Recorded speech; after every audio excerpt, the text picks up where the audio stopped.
Ashawaug Wanikiza Natazuis Katampanisha. My name is Dawn. Welcome to me and my husband Cassius here at our farm. Yes, welcome to Ashawaug Farm. We're on about 6.2 acres, and we're both members of the Narragansett tribe. We have 3 children of our own and 8 grandchildren. We're invested in this farm, but it's because of our children and grandchildren and our way of life. The way we grew up, we wanted to try to share some of that in today's world. And we're going to give you a little tour of the farm today. This farm tour here on Ashawaug Farm is going to show you so many different things, tips, and tricks that we do here and the reasons why. But at the same time, we're going to just be minded that building this infrastructure is ongoing, and you're always learning new things, new techniques. So join us and we'll show you a little bit more.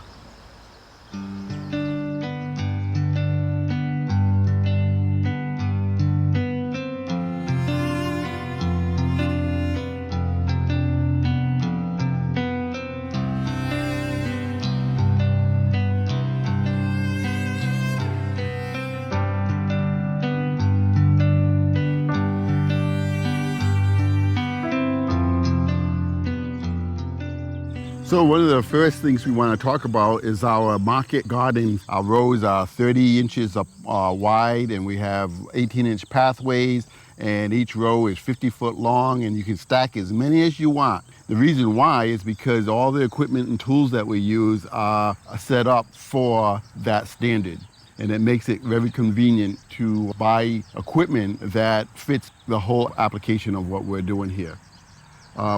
One other thing about this area here, you're going to notice that we have plastic mulch, breathable mulch, so rain can go through. It's a woven, and it's a really good weed suppressant. You'll see that we hill our beds here, which exposes more sun to the soil, which heats the soil up faster. Also, it keeps a lot of the rain. If we get heavy rain, it will go to the lower valley part of the mounds, the hills, I should say, and as well as frost. This is the first area that I start planting in the planting season. So I have my cole crops, which include cabbage, broccoli, kale. I had collard greens this year. I have Swiss chard. Then I moved into eggplant, and then later on I added beans and 3 or 4 rows of strawberries. And then farther down, there's summer crops, which would be cucumbers, summer squash, zucchini, and peppers. And then farthest down, we have melon. So we have watermelon and cantaloupe growing down there. It's just so important to understand, that before you plant your first seed, prepare the soil, figure out how you're going to water, how much water you plan on using in this area, and also the types of plants or crops, like Dawn mentioned, you want to plant here.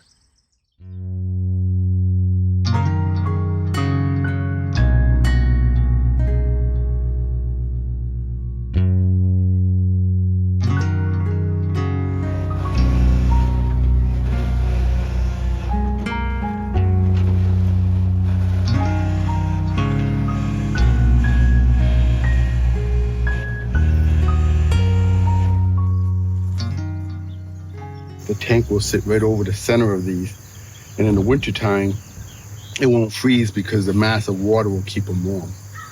And then when you turn on the faucets down by the high tunnel, all that water from the tank will shoot down and water the plants. And so right about where that black bucket, that's why I put a marker there. From there to me will be where the well is, and that's why I put this line in, because this line runs over to where that stake is. And I put a big white bucket on the end, so when I'm digging down, I'll hit the bucket first, and that will be an indicator that I'm close to the pipe. And then I'll reconnect that to the well that's being dug there. And then the solar power well will come here, fill up the tank, and that will be outgoing water to the high tunnels.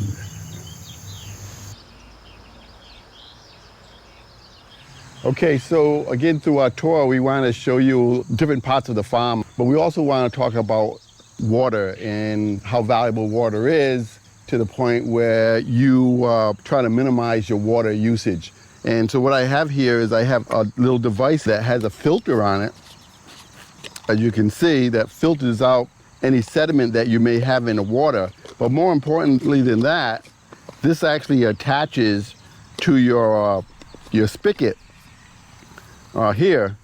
And by attaching it to your spigot, you actually control the pressure of the water coming out of your spigot. So it brings it down to about 10 psi's. And what that does is when we are fastening this system to our drip irrigation, it makes so it doesn't put too much strain on the plastic tubing that you're using for your drip irrigation. And that comes with a little gauge as well, so you can see that you want to stay between 10 and 6 psi. It minimizes water use. It directs water droplets right to the base of your plants. And you can put a timer on this as well. So it's a very useful tool.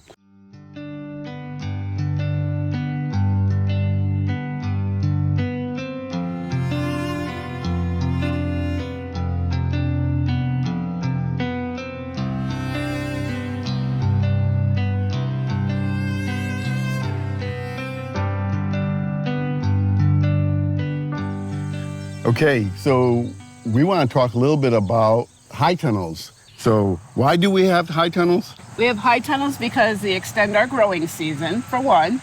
They are about 96 feet long and 30 feet wide. So that's quite a bit of space. So extending the growing season means that you can plant a little bit earlier and then you can keep your crops a little bit later. We use our high tunnels to grow our tomatoes and we trellis them. So there's a lot of benefits to it, but at the same time, there's also a few cons too. You're blocked from any rain, so you actually have to supply water to these high tunnels, which again goes back to the irrigation part. You always have to be concerned about what you're going to plant inside your high tunnel and how much water you have available. You have to pay attention to temperatures outside as well, because on extremely hot days, you need to make sure your sides go up, which is one of the features that high tunnels have.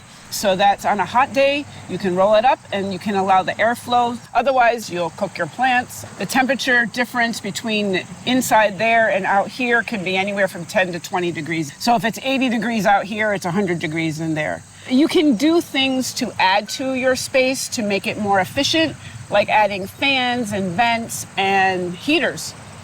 So if you include all of that, then you can even utilize this system even better and even longer. Plus, Dawn mentioned the roll-up sides. Well, you roll those up as well if your plants need to be pollinated.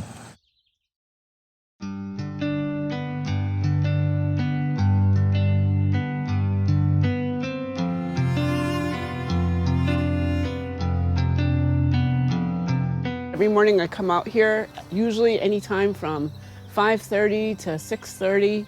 I come out and, I don't know, it's my quiet time. It's my, it is. It's my only quiet time this time of day. It's peaceful, it's cool before the hot sun comes out. I come out here and I do a couple of things, depending on what day of the week it is. I will come out here sometimes and just clean. If I have neglected a particular area and like this plant here is crazy overgrown and the branches are falling out, I will pick them up and put them back and trim them out. And tomorrow I do have a market, so I come in and I grab anything and everything that is ready. I have some plants that aren't looking very good right now because the growing season for tomatoes has changed drastically as far as I'm concerned in the last few years. I think it's the extreme heat. While tomatoes love heat, I don't think they love this much heat. This is a lot of heat. And so this particular plant here got scorched. It was sitting here beautiful and lush and green, and I was just so happy with it. And then within 48 hours, I had scorch happening. And so anyone that's growing in a high tunnel absolutely would have to put a shade cloth on and definitely make sure there's good breeze coming through on both sides. I had this plant trimmed up, trellised up, perfect example of how you're supposed to do it, and it got scorched. It couldn't handle that sun. It just was one day that did it. I guess that's all that you need, right?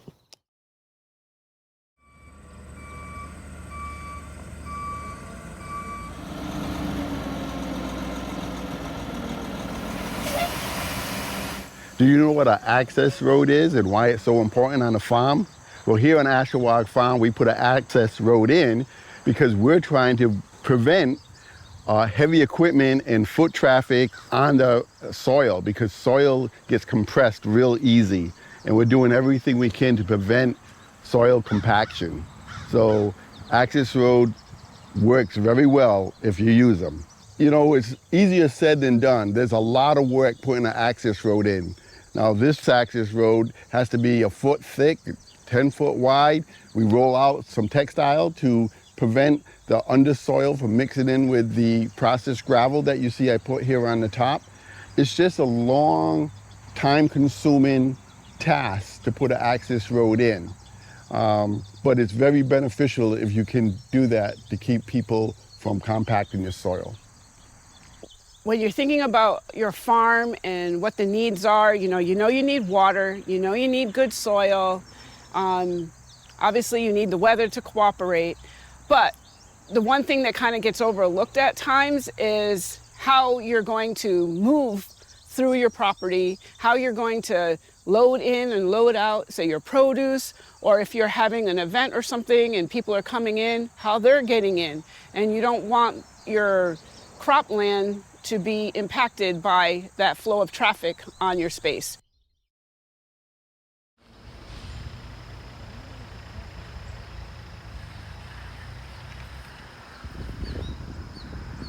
So over here is our agricultural shelter. It really is a space to do lots of things. I mean, we've been here 3 years, and I could tell right away that we needed a space that we could share the information that we want to share with, our tribal community and our local community.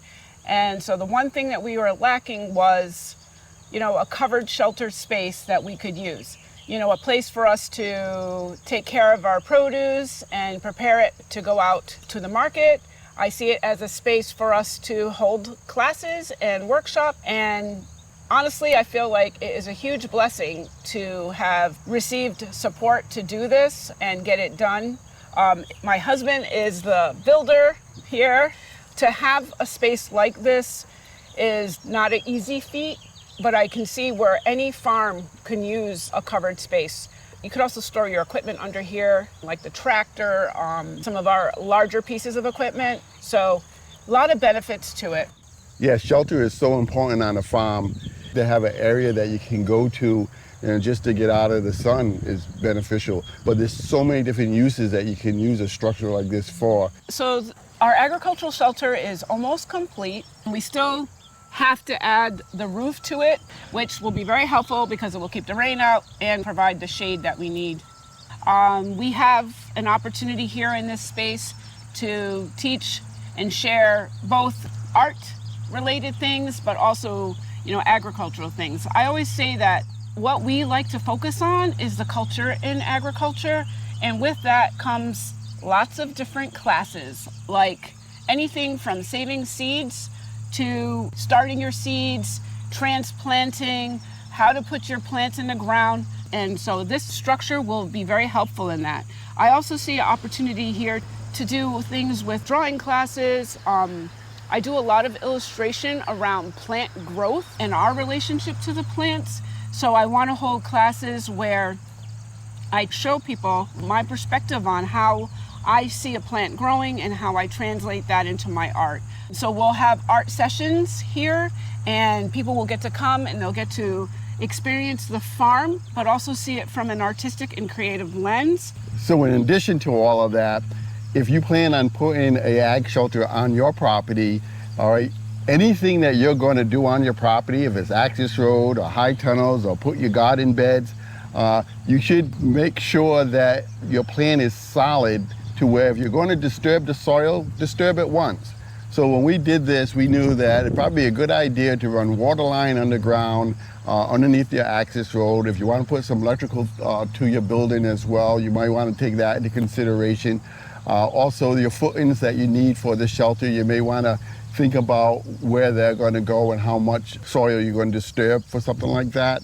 So when Cassius was putting the road in, he also put in 2 hydrants that go on outside either one of our high tunnels so that we have direct water to each one of those and electrical so that we have electrical to those as well. So we're saying this because it's not like we just like, oh, let's put a high tunnel here, oh, let's put a pavilion here. Yeah. You know, you really have to do some planning, sit down, draw it all up where it makes sense for the flow of traffic that you're going to have here and anything else that you may want to do on your farm.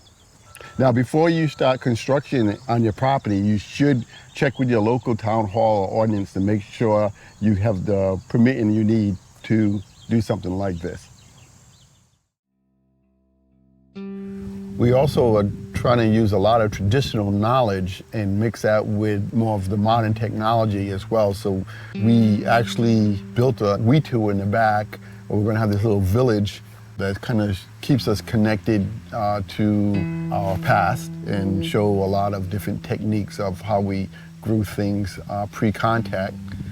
So we're building that as well. And we actually used the Narragansett flint corn as a border. So when you go on one side of the cornfield, you're kind of like step back in time, but on this side, you're kind of modern technology mixed in with traditional knowledge.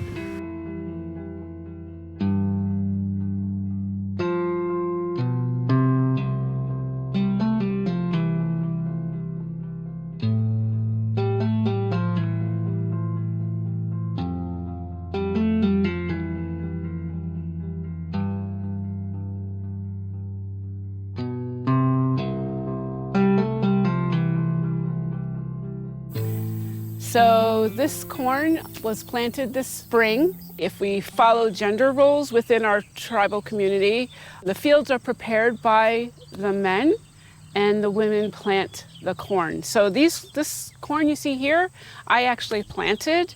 It's Narragansett flint corn. What you see here is a hill planting with the corn, beans, and squash. We have beans trailing up the corn. We plant the corn first. When they get up so high, then we add the beans. The beans provide nitrogen to this planting, and then we add squash plants. The squash plants provide shade to help them grow, and they also keep away those four-legged critters that like to dig up and eat the bean seeds and like to also climb up and grab the corn. So it's one of the original companion plantings. This corn, you see it grows very tall. I'm almost 6 feet. And look, I mean, it is beautiful. So corn is very significant to us, and especially New England tribes. Our creation story talks about corn and how the Crow brought corn here. Many of our Northeast woodland tribes, their creation stories center around corn.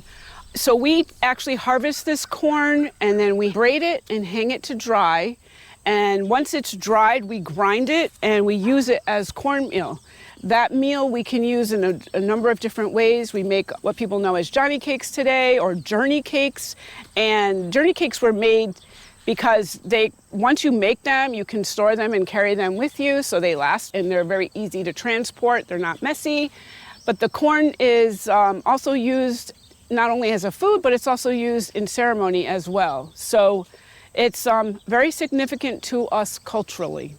Many people have stopped at our stand because they saw corn growing and they think that it's, your typical sweet corn, and they want to know when the corn is ready. And this corn is not used for eating like that. It's not a fresh pick and go and boil and eat right away. Really, it's for the winter. It's for the time of year when we don't have fresh food. And it's one of those crops that helped those visitors back in the day keep them alive, because it stores well and then is used in the dry form.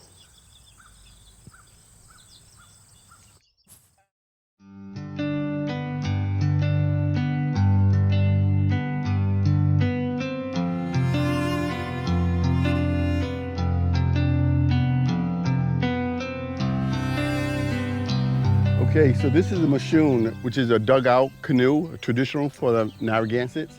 It's made out of northern white pine. What we did was we started a fire at the base of the tree, burn the tree till it falls over, and then start another fire on the other end to get rid of all the foliage and leaves on top. And then we take the hot ashes from that fire and we place it on top of the log and control burn that down the center as we scrape it out and burn at the same time, which we slide the fire back and forth as we're working. And it actually hardens the wood as you burn it. We use these a lot for crabbing, coral hogging, fishing. And then they still find these mushrooms in the bottom of lakes and rivers because our ancestors used to fill them up with rocks in the late fall and sink them to the bottom. That way they wouldn't be destroyed out in the weather. The water would preserve them. And then in the spring, they would take these rocks back out and it would float back to the surface to bail it out and they get to use it again for that season. So there's a lot of history behind the mushrooms and the purpose of them. At the same time, I want to note that we take the bark off of these trees and we use the bark, and that's what you've seen on the wetu. We cover the wetu with the bark from these trees. So really, nothing really goes to waste. And even at the end of this project, we'll take the ash and we'll use that ash and spread it into our soil. So yeah, it's a lot of knowledge, traditional knowledge from our ancestors, and we like to share that with you here at Ashawaug Farm. Okay, in this part of Ashawaug Farm, you're going to see a wetu. And wetu means round house. And it's covered with bark, which is usually taken from northern white pine, tulip tree, and sometimes even oak trees. But this is kind of a winter structure, as you can tell, because we cover our winter structures with bark, and our summer structures are usually covered with cattail. But we felt that it was really important to have a wetu here on the farm, and around the wetu, again, showing traditional tools, as well as a traditional garden, and also outside cooking hearth and different things that would happen kind of pre-contact. And it keeps us grounded, but it also gives land acknowledgement. But as you can see on this tour, I've shown you, high tunnels and outside garden bed, well, and access roads. All of that kind of leaves a really heavy footprint. But this traditional shelter leaves a very little footprint. Everything here will degrade back into the soil. Before we really use this area too heavy, we'll move it to a different location. So when you visit the farm, we'll bring you inside and we'll have hides and benches and things drying from the ceiling like corn and squashes. You'll see baskets of things that are foraged and gathered, but the experience is really going to be sensational. Again, can't say enough about the wetu and the significance behind it.